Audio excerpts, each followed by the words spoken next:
tonelada ng paketeng hinihinalang shabu ang na-recover habang palutang-lutang sa karagatang sakop ng Pangasinan at Ilocos Sur nitong mga nakarang araw. Ayon sa Philippine Drug Enforcement Agency, posibleng nagmula ang mga kontrabando sa isang malaking transnational drug syndicate. Nagpapatrol, Jessie Cruzat.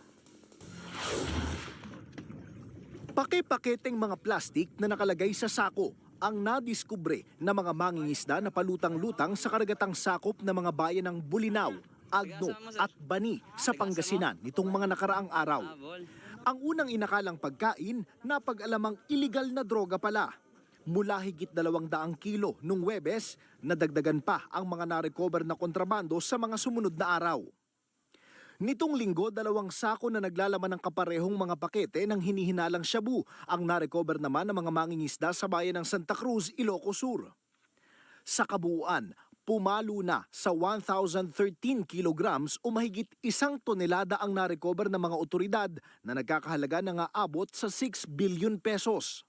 We're looking into the possibility na ito ay galing sa isang transnational syndicate na kung saan they jettison these dangerous drugs doon sa karagatan. And hoping na meron yung local contact nila na kukuha doon.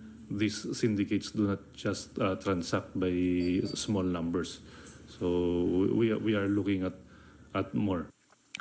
Dagdag ni Kalulot, maaaring hindi lang Pilipinas ang target bagsakan ng mga kontrabando, kundi posible rin anyang ginawa lamang transshipment point ng mga sindikato ang karagatan ng bansa. We are very accessible. If you look at the map, napaka-accessible ng Philippines to other countries. And we also have a vast coastline.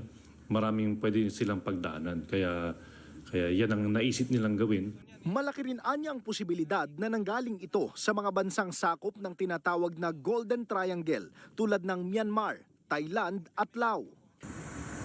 Samantala, tumulong na rin sa retrieval operation ang Philippine Coast Guard. Nitong linggo, nagpalipad sila ng drone sa karagatan ng Ilocos Sur pero wala silang natagpo ang kontrabando. Yan po ang ating inaalam ngayon. Tinitignan po natin yung mga possibilities.